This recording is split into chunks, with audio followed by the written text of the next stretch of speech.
오늘도 6월 4일 새날을 주신 하나님께 감사드립니다. 베드로는 나그네라고 하는 말을 아주 좋아합니다.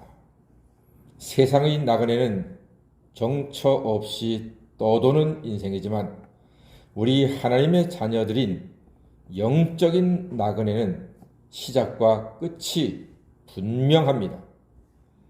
하나님께로부터 와서 다시 하나님께로 돌아가는 인생, 그것이 바로 영적인 나그네입니다. 그러므로 성도는 외롭지 않습니다.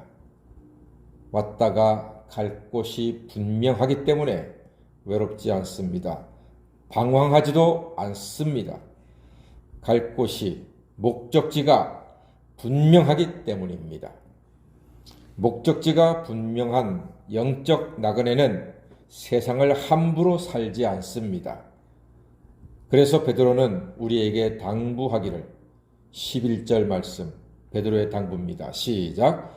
사랑하는 자들아, 거류민과 나그네 같은 너희를 권하노니 영혼을 거슬러 싸우는 육체의 정욕을 제어하라. 아멘. 영혼을 거슬러 싸우는 육체의 정욕을 제어하라. 삼가하고 절제하라는 말입니다. 왜 그래야 합니까? 12절 말씀 보니까 너희가 이방인 중에서 행실을 선하게 가져 너희를 악행한다고 비방하는 자들로 하여금 너희 선한 일을 보고 오시는 날에 하나님께 영광을 돌리게 하려 함이라. 예, 그렇구나. 우리가 사는 것을 보고 주변에 있는 많은 사람들이 하나님께 뭘 돌리게? 영광을 돌리게 하기 위해서 나그네 된 우리가 영혼을 거슬러 싸우는 육체의 정욕을 제어해야 된다. 이렇게 당부하고 있습니다. 삼가하고 절제하라는 말입니다. 꼭 그래야 하는 이유는 세상이 우리를 보고 하나님께 영광을 돌리기 때문입니다. 베드로는 어부 출신인데 영적인 능력이 탁월합니다. 이 베드로전서를 읽어보세요. 이게 보통 배운 사람의 글이 아닙니다. 정말 똑똑하고 지혜롭고 총명한 사람의 글입니다. 근데 그 당시 베드로 어부잖아요. 어부는 미안한데 가장 배운 게 없는 사람이 하는 직업이 어부와 목동입니다. 그런데 그 가진 것 없고 배운 것 없는 어부 베드로가 이렇게 탁월한 글을 쓰다니, 사실 베드로 전후서는요, 읽어보면은 목사의 설교가 필요 없습니다. 그냥 읽으면 그 자체가 훌륭한 설교입니다. 뭐 제가 이렇다 저렇다 길게 설명할 필요가 별로 없는 너무나 훌륭한 설교입니다. 놀라운 일입니다. 어떻게 이런 일이 가능할까요? 그는 예수의 말씀을 잘 들었습니다. 예수의 말씀을 잘 듣고 예수의 말씀대로 교회를 가르치고 지도하고 있습니다. 우리 예수님 마태복음 5장에서 그랬잖아요. 너희는 세상의 빛이라. 세상 사람들이 너희의 착한 행실을 보고 하늘의 하나님께 영광을 돌리게 하라 그랬거든요. 그 말을 그대로 베드로가 가슴에 새겼다가 증거하니까 그냥 그 자체로 아름다운 설교가 되는 거예요. 마치 예수님이 하신 것처럼 놀라운 설교가 되고 있습니다. 예수님께서 하신 말씀대로 선포하니 더욱더 은혜가 되고 권세 있는 말씀이 되더라 하는 것입니다. 나그네는 자유롭습니다. 그러나 베드로는 자유에 대하여 분명한 메시지를 갖고 있습니다. 16절 말씀 한번 읽어볼까요? 놀랍습니다. 시작. 너희는 자유가 있으나 그 자유로 악을 가리는 데 쓰지 말고 오직 하나님의 종과 같이 하라. 아멘. 멋져요. 여러분 예수님 말씀 혹시 기억나십니까?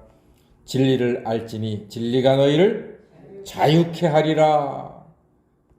베드로가 그 말씀을 가슴에 새겼다가 너희는 자유가 있으나 그 자유로 악을 가리는 데 쓰지 말고 오직 하나님의 종과 같이 하라 하면서 무사람을 공경하고 형제를 사랑하고 하나님을 두려워하며 왕을 존대하라.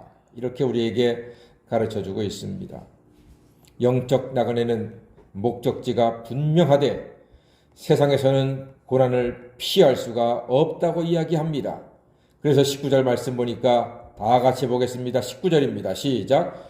부당하게 고난을 받아도 하나님을 생각함으로 슬픔을 참으면 이는 아름다우나 그랬습니다. 부당한 고난을 받아도 하나님을 생각해서 참으면 아름답대요. 우리가 세상에서 힘든 일, 괴로운 일, 억울한 일, 부당한 일 당할 때 괴롭잖아요. 고통스럽잖아요. 그런데 참아야 됩니다. 왜? 참으면은 어떻게 참아요? 누구를 생각해서? 하나님을 생각해서, 예수님을 생각해서 참으라. 그러면 아름답다. 이렇게 우리에게 가르쳐주고 있습니다. 이런 삶이 쉽지는 않으나 우리는 보고 배울 수가 있었습니다. 21절 말씀에도 보니까 이를 위하여 너희가 부르심을 받았으니 그리스도도 너희를 위하여 고난을 받으사 너희에게 본을 끼쳐 그 자취를 따라오게 하려 하셨느니라 그랬습니다. 그러니까 우리는 누구를 따라가면 됩니까? 하나님 그리고 그의 독생자 예수 그리스도 그분의 발자취를 따라가는 겁니다. 그게 신앙입니다. 그게 믿음 생활입니다. 예수님을 보고 따라가는 것입니다. 주와 같이 길 걷는 것 즐거운 일 아닌가. 우리 주님 걸어가신 발자취를 가겠네. 아멘. 주님 가신 발자취를 가는 겁니다. 그게 바로 신앙생활이고 베드로가 나그네 된 우리한테 그렇게 가르쳐주고 있습니다. 예수님의 고난은 감히 우리와 비교 불가하지요. 예수님 가신 그 고난의 길은 우리가 감히 범접할 수가 없는 고난의 길입니다. 예수님께서는 22절 말씀 보니까 그는 죄를 범하지 아니하시고 그 입에 거짓도 없으셨다. 이렇게 말씀하고 있습니다.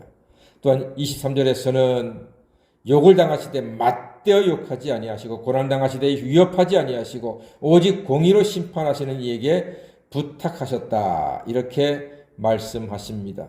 또한 24절 말씀 보니까 친히 나무에 달려 그 몸으로 우리 죄를 담당하셨으니 이는 우리로 죄에 대하여 죽고 의에 대하여 살게 하려 하심이라. 그가 채찍에 맞음으로 너희는 나음을 얻었나니 말씀합니다. 그냥 설교 아닙니까? 뭐 더 이상 설명이 필요 없을 정도로 탁월한 설교입니다. 사랑하는 여러분, 예수님은 죄에 대하여 죽고 의에 대하여 사신 분입니다. 그 덕분에 우리는 길 잃었던 존재가 영혼의 목자와 감독 되신 이에게로 돌아오게 된 줄로 믿습니다. 이 귀한 예수를 한평생 따르고 본받고 순종하는 거룩한 나그네로 살아가시게 되기를 주의 이름으로 간절히 축원합니다. 아멘. 기도하겠습니다.